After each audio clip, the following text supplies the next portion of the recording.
예, 안녕하세요. 오늘은 징계 사유에 대한 판례를 한 가지 소개해 드리겠습니다.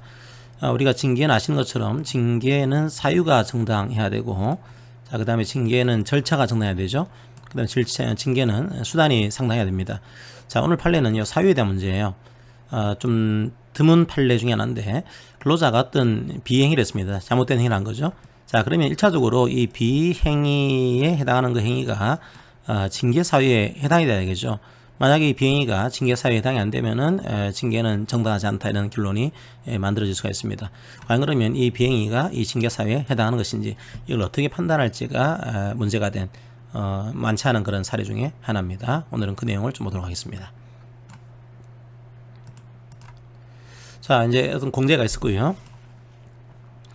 공제에 있는 이제 전산 쪽을 좀 하고 있는 갑이라고 하는 근로자가 있습니다. 꽤 오래 근무한 분이고요. 자, 이 꽤 오래 근무한 분인데 이 회사에 이제 들어온 지 얼마 안 되는 근로자가 있습니다. 이 근로자의 어떤 사생활이 담긴 USB를 이 갑이 절도를 해서 그 사실을 가지고서 사생활을 유포를 좀 하게 되고요.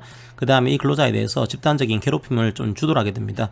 아주 오랫동안 한 건 아니지만 일시적이라고 하더라도 이 괴롭힘을 주도를 해서 아주 힘들게 근로자가 생활을 하게 한 거죠. 자, 이걸 이유로 해서 이 공제 회사가 이 근로자를 징계 해고를 하게 됩니다. 지역규칙 54조를 보게 되면 징계 사유가 있습니다. 징계 사유가 여러 개가 있는데 그 중에 한 가지가 윤리강령을 위반하게 되면 징계할 수 있다. 이런 근거를 두고 있어요. 근데 이 회사 윤리강령을 보게 되면 임직원은 상호 존중해라, 예의를 지켜라, 비방하지 마라 이런 식의 내용을 두고 있는 거죠. 자, 요 지역규칙 54조와 윤리강령 4장 제4의 가를 근거로 해서 징계해고를 하게 됩니다. 그리고 나서 갑에게 징계에 대한 의결 통지서를 보내게 돼요. 자, 의결 통지서에 이제 징계 사유가 들어갑니다. 징계 사유가 사생활 유포, 집단 괴롭힘 및 왕따, 개인 비밀로 수록된 USB의 불법적인 취득, 전산부와 관련된 규정 위반, 이런 것들을 이유로 해서 윤리강령 4장에 근거해서 이제 징계합니다. 요걸 이제 의결 통지서를 보낸 거죠. 자, 이게 근데 이 근로자가 부당해고에 대한 구제 신청을 얘기했습니다. 그때 원심 판결에서는 이게 집단적인 괴롭힘과 왕따를 가지고 이제 징계 해고를 한 건데, 이 법원이 판단할 때는 괴롭힘이 있다고 하더라도 이게 일시적인 행동에 불과하기 때문에 이 갑의 행위는 집단 괴롭힘이 아니다. 따라서 이 행위가 집단 괴롭힘에 포섭이 안 되는 그런 행위이기 때문에 이 징계 해고는 부당하다. 이런 식의 판결을 내리게 됩니다. 그때 이제 문제되는 것이 어떤 근로자가 비행위를 했어요. 근데 이제 원심 판결의 내용은 이 비행위가 징계를 통지 삼아 있는 집단 괴롭힘이 아니기 때문에 사유에 포섭이 안 되는 거다. 이걸 주장하고 있습니다. 과연 그러냐 이거죠. 자, 어떤 비행위가 징계 사유인지를 결정하는 기준이 뭐냐 이거죠. 그 다음에 이게 과연 징계 사유에 해당하는지 판단하는 방법. 자, 이게 어떻게 되는 것인지 이게 다투어진 그런 케이스로 보시면 되고요. 뒤에 방송사 사건도 동일한 사건입니다. 자, 이제 M방송이 있었고요. M방송이 이제 카메라 기자가 있었는데, 이제 카메라 기자가 이 취재센터장한테 카메라 기자들의 어떤 블랙리스트를 작성해서 보고를 하게 됩니다. 성향을 분석하고 요주의 인물에 대한 성향을 얘기를 하고 이걸 보고해가지고 요 센터장이 좀 인사에 불이익을 주는 그런 자료로서 활용을 하게 된 거죠. 이게 나중에 감사가 돼서 자, M방송이 이 카메라 기자갑을 징계 해고를 하게 됩니다. 지역규칙 4조로 보시게 되면은 이제 상호 인격을 존중해라, 직장 질서를 유지해라 하고 있고, 66조로 보시게 되면은 사규를 위반하게 되면은 이제 징계할 수 있다라고 되어 있고요. 그 사규 위반에 11개 사유를 규정을 하고 있습니다. 자, 요 4조와 66조를 근거로 해서 이 근로자 갑을 징계 해고를 하게 돼요. 자, 그런데 징계해고 처분 통보서에 이런 내용이 들어가는 겁니다. 명예훼손 등의 불법 행위를 이유로 해서 징계해고한다. 이런 내용이 들어가 있는 거죠. 자, 부당노동행위에 대한 원인을 제공했다. 합리적인 인사관리를 방해했다. 직장 질서를 문란하게 했다. 자, 이걸 이유로 해서 이런 근거 규정에 따라서 징계해고합니다. 이런 식의 통보서를 보낸 겁니다. 자, 보시게 되면 명예훼손 등의 불법 행위를 이제 하나의 근거적인 비행위 내용으로 추가를 시키고 있는 거죠. 자, 그런데 이제 원심 판결에서는 보니까 명예훼손이라고 하는 형법상의 불법행위가 범죄가 성립이 안 된다 이렇게 본 겁니다. 자, 이게 공연성이라는 게 있었는데 공연성이 없다 보니까 명예훼손죄가 아니고 모욕죄도 아니다. 따라서 이 갑의 행위는 이 행위에 포섭이 안 되기 때문에 이 해고는 무효다. 이런 식의 판결하게 됩니다. 마찬가지예요. 과연 이 근로자의 비행위가 징계 사유에 해당하는지를 결정하는 기준, 이게 뭐가 되냐 이거죠. 그리고 이 비행위가 정당한 징계 사유에 해당하는지 판단하는 방법, 이게 문제가 된 그런 게 있습니다. 한번 판례 내용을 보도록 할까요? 앞부분은 약간 쟁점, 여기에 나와 있지는 않지만 좀 여러분들이 복습을 해야 될 그런 판례들도 좀 추가적으로 만들어 놨습니다. 자, 보도록 할게요. 첫 번째, 이 공제 사건을 보게 되면은 단체배나 지역규칙에 징계 혐의 사실을 통지해야 된다, 이 규정이 없어요. 그러니까 뭐 성실하게 진술할 기회를 부여한다, 이건 나와 있는데 사전에 통지해야 된다, 이 규정을 두고 있지는 않습니다. 그럼 사전에 통지해야 됩니다, 이 규정이 없는 경우에도 사전에 이 사실을 통지해줄 의무가 있는 거냐? 그렇지 않은 거죠. 그런 규정이 없는 경우에는 반드시 사전에 그 사실을 통지해줄 의무가 없다, 이게 판례의 시각이었죠. 자, 어쨌든 간에 이제 그렇다고 하더라도 이제 징계위원회에서 소명기를 준다라고 규정하고 있습니다. 근데 소명을 하지 않았다, 이런 경우에는 이 절차를 위반한 걸까요? 그죠? 네, 그렇지는 않습니다. 이게 소명 기회를 주도록 한 경우에는 소명 기회를 제공하면 되는 것이지 소명 그 자체가 반드시 이루어져야 되는 것은 아니에요. 아주 전통적인 판례 내용이죠. 자, 그 다음에 요거는 이제 조금 그래도 기억할 내용 중에 하나입니다. 이제 진술할 기회를 주는 건데 어떻게 해야 되는 거냐 이거죠. 진술할 어떤 혐의 사실을 고지를 해주고 진술할 기회를 부여하면 충분한 거지, 혐의 사실 개개의 사항에 대해서 구체적으로 발문해서 자, 징계 대상자가 빠짐없이 진술하도록 조치해야 되는 것은 아닙니다.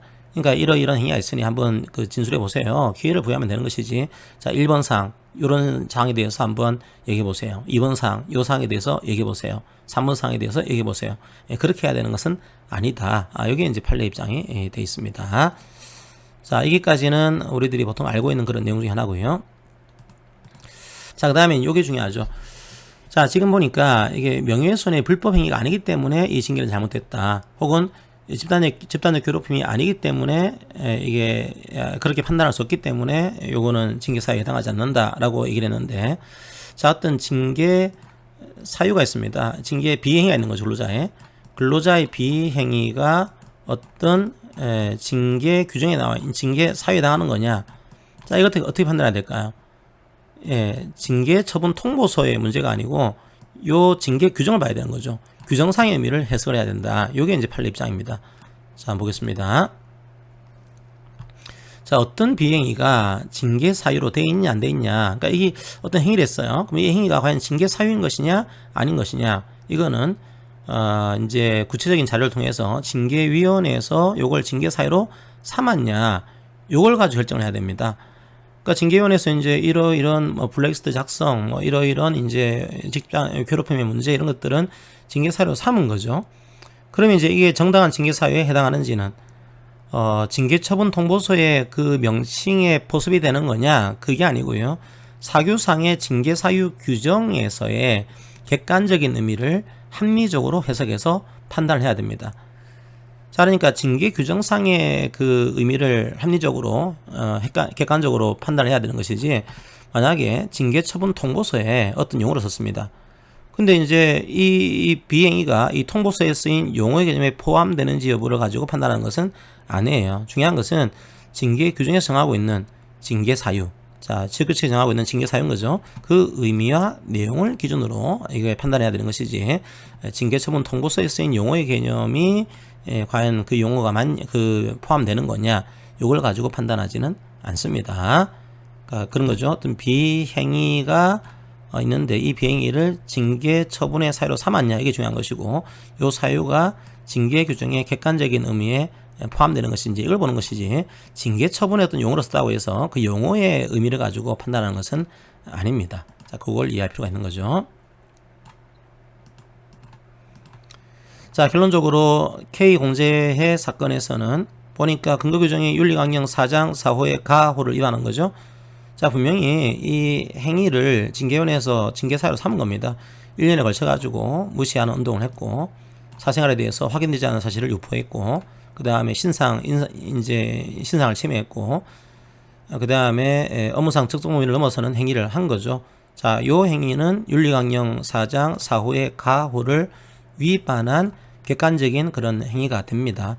그러니까 이게 괴롭힘이라고 하는 법적 용어에 포섭이 되느냐 안 되느냐, 이게 중요한 구조가 아니고 요 4장 4호의 가호에 해당하는 그런 객관적인 행위를 한 거죠. 여기에 포함이 되는 행위인 거다. 따라서 징계할 수 있다는 내용이고요. 마찬가지로 이거를 이제 불법 행위로 보긴 힘들다. 왜냐하면 이게 공연성이 없거든요. 불법 행위가 아니면 그러면 처벌하지 못하는 거냐? 그러진 않습니다. 요거는 어떤 그 징계 규정의 그 사유에 해당하는지 요게 중요한 구조인 거죠. 그래서 이게 뭐 민법상의 불법행위, 형법상의 명예훼손죄에 해당해야지만 징계 처분하겠다 이런 규정을 두고 있는 게 아닌 겁니다. 자, 요런 것들은 그냥 징계 처분을 통보하면서 약식으로 그냥 이제 기재한 것에 불과한 거죠. 따라서 위반한 거죠. 상호 인격을 존중해서 직장의 질서를 유지해야 된다. 요 사규를 위반한 행위입니다. 요 사유의 객관적인 그 내용을 판단하는 거죠. 따라서 징계사에 해당한다. 이 판례로 이해하시면 되겠습니다. 자, 오늘 판례는 뭐 그렇게 아주 그 중요하다거나 뭐 그런 판례로 보이긴 힘들지만 그래도 특이한 판례 중에 하나입니다. 그러니까 보통 비행을 했을 경우에 비행에 대한 징계 처분 통보서를 보낼 때가 있거든요. 그때 통보서의 용어가 여기에 포섭이 안 된다라고 해서 이 징계는 부당하다. 그게 아니고 중요한 것은 이 비행위가 우리 회사의 징계 규정에 해당하는 그런 그 의미 속에 포함되는 것인지 이걸 가지고 판단한다라고 하는 아주 뭐 지극히 당연한 그런 판례로 이해하시면 되겠습니다. 자, 하지만 어쨌든 최근 판례 내용 중에 등장하고 있기 때문에 기억할 필요가 있습니다. 자, 오늘 판례 강의는 이것으로 마무리하겠습니다. 감사합니다.